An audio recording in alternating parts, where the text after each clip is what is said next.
All right, ladies and gentlemen, we are back. So here we go, guys. Game number 4 in this. I don't know how to word this properly. In this 10-game series. Okay, I guess in this 10-game series would be proper. There we go. It's not a best of. It's more of a 10-game series. At the moment, Snute leading 3-0, playing some really nice aggressive Zerg tactics, really seeming to know a lot about Lucifron, just knows exactly what to do. Starting over here at the top left side, as the green color, we got Lucifron. His opponent down at the bottom left side, the red Zerg leading 3-0. At the moment, we got GL Snute. So, another TVZ, of course, this is a 10-game series with the same guys. This is the PokerStrategy.com league, guys. If you guys haven't checked it out, go to PokerStrategy.com, where you guys can get all your poker tips, play with real money for free, and get all the necessary tools you need to play poker and not become a better game. I guess in the sense of become a better gamer, become a better poker gamer, though, not a StarCraft gamer. Though you can become a better StarCraft gamer by watching this series, especially right now if you're a Zerg player and watching how Snute is handling everything that Lucifron is bringing at him.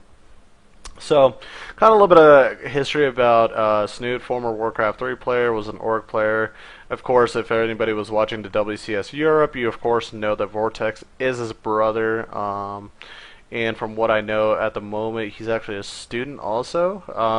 Not sure, can't confirm on that, but doing computer science as most of us nerds that are still in universities.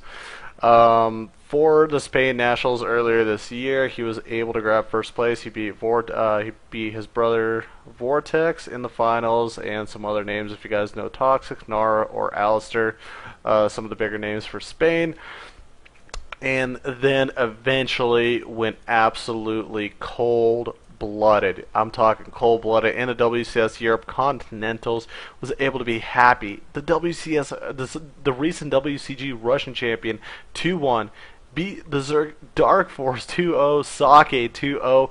Taking down every race, and then eventually he did actually lose to Stefano 1-2, getting knocked down to the losers bracket, but battled back, able to beat Grubby 2-1, lowly 2-0, but eventually got third place, losing to his brother Vortex 2-0, though again did such a great job just coming onto the scene recently.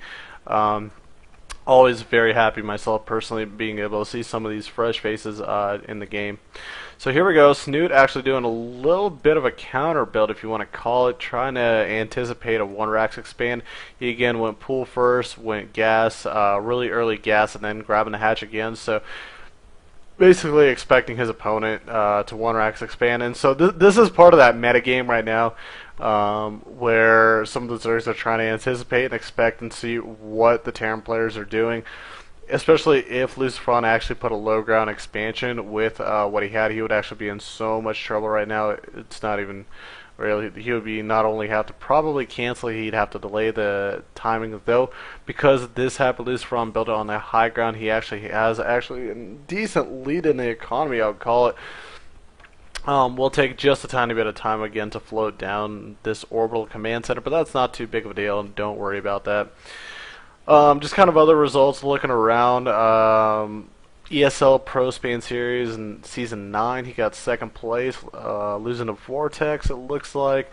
And the 2012, what else? The Scan Invitational got first place, beating Thorzane 4-0.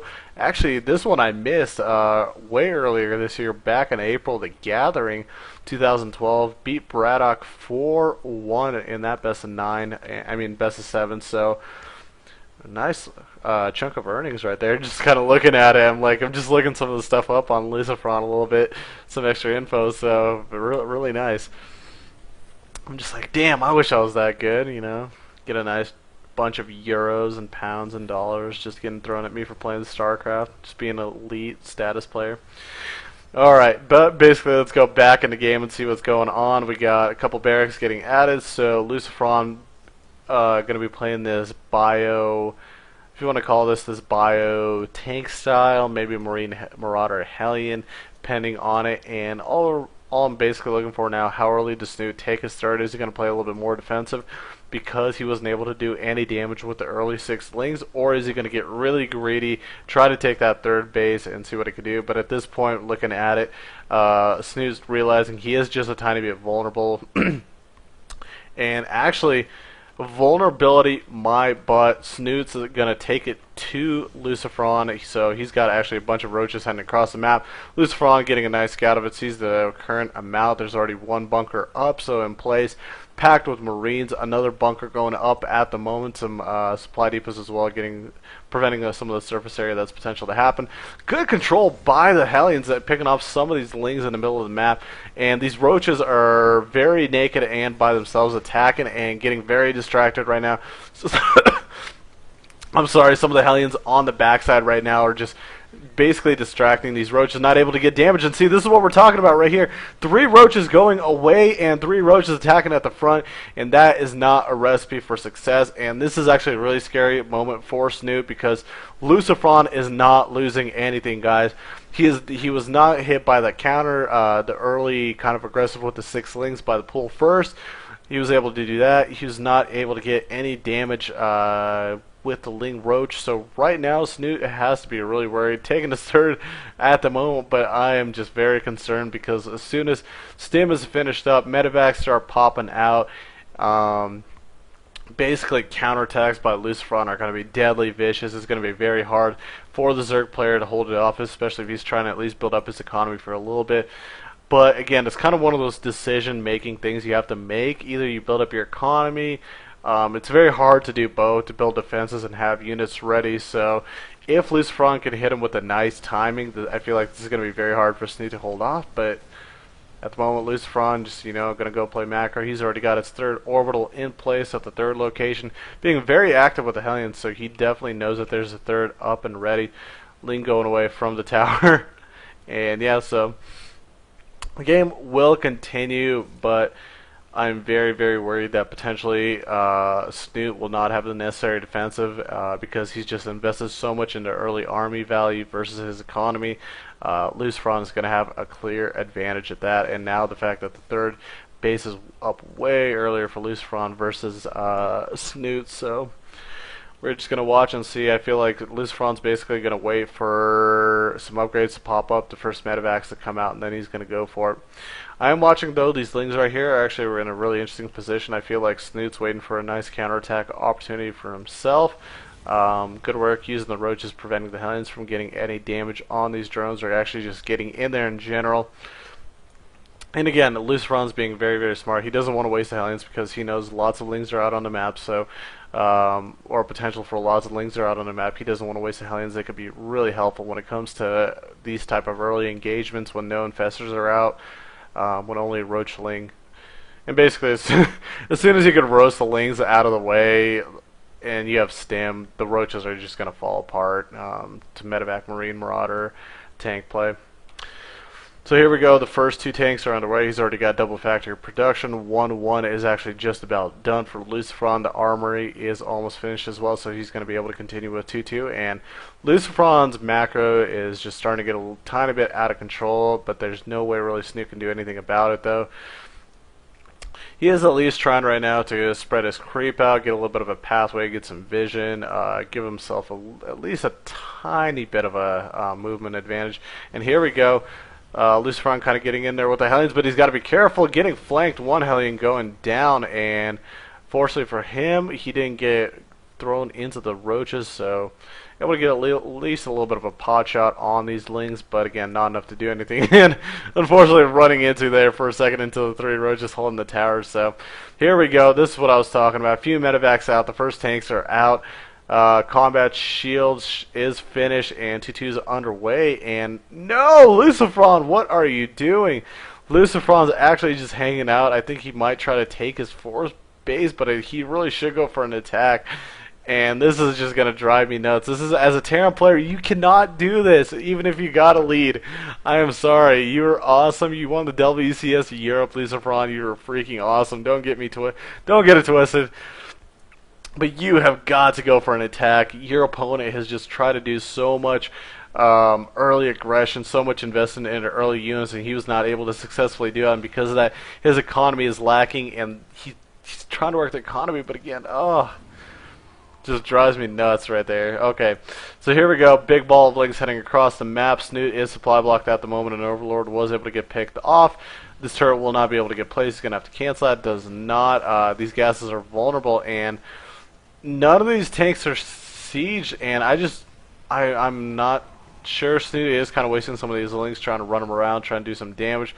Only basically able to pick off a turret of gas and trying to delay what Lucifron is doing. So he's going to be able to take successfully a 4th base. But the good news for Snoot, he's already got his 4th base. Let's look at the drone count. He's got 82, so his economy is so healthy right now. Snoot is so healthy because Lucifron has just been basically leaving him alone, trying to play his own macro game. And you cannot do this. You just can't. Ultralisk Coward is underway. Also Spire. 3 defenses are getting upgraded, as well as 3 attack, plus adrenal glands, and 58 more lings are underway. Oh my goodness.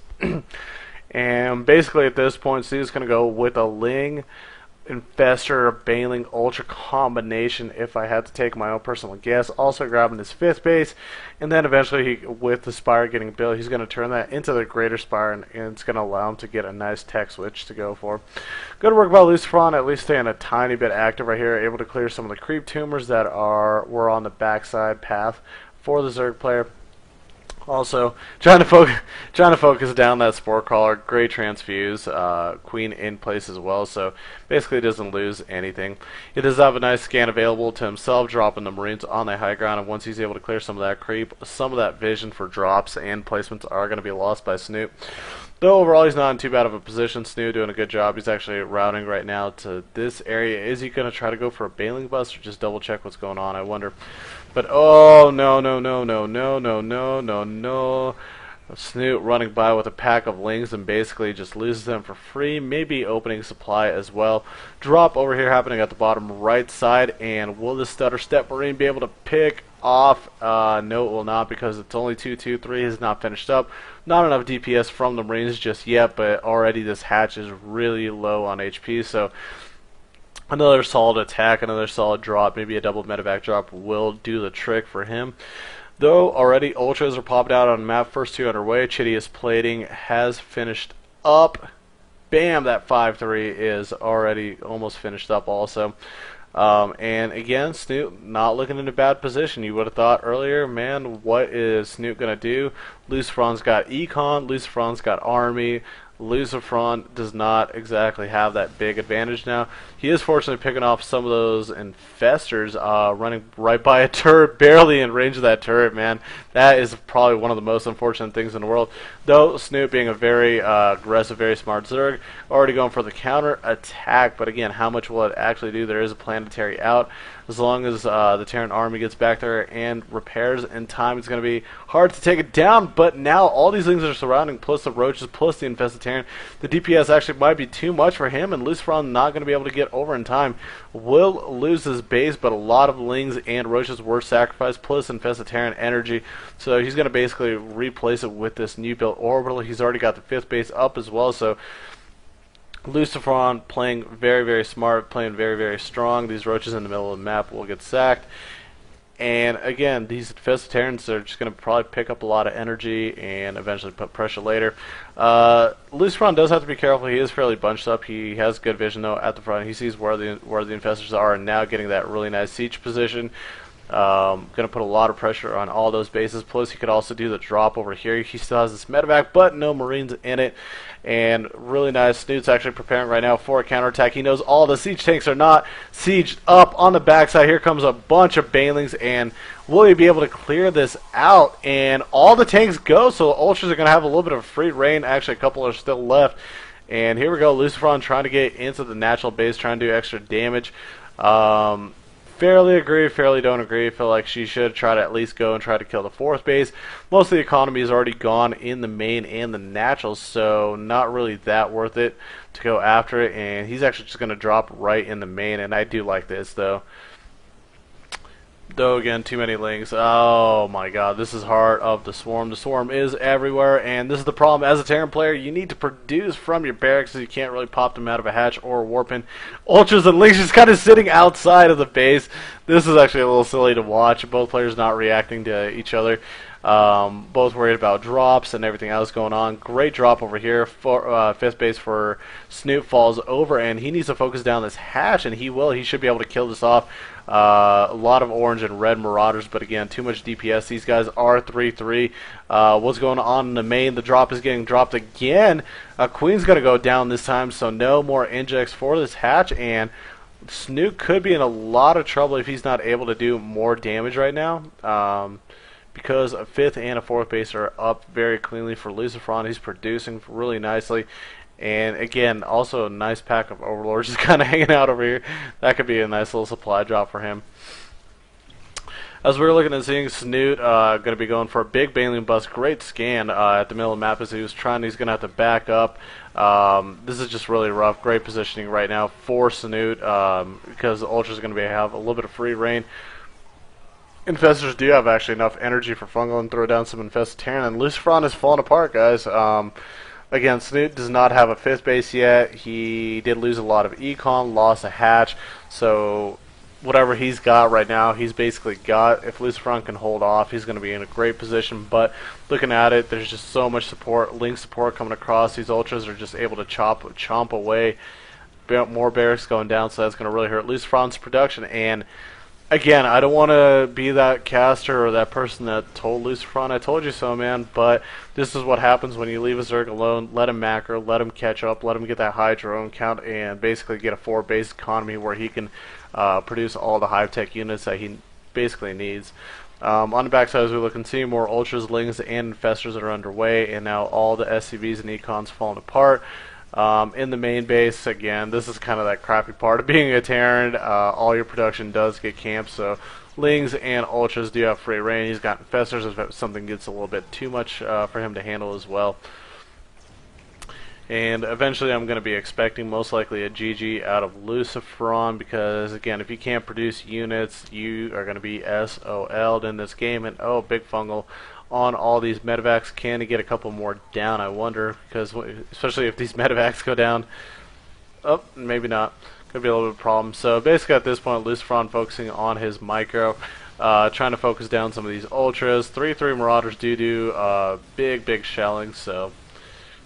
And here we go, Fungal's going down, few Infested Terrans getting crapped out. And should be actually able to knock these down, but again, Lucifron, just no more econ really for himself left. A lot of production buildings lost, and a GG. Snoot taking a 4-0 lead. Holy crap. Holy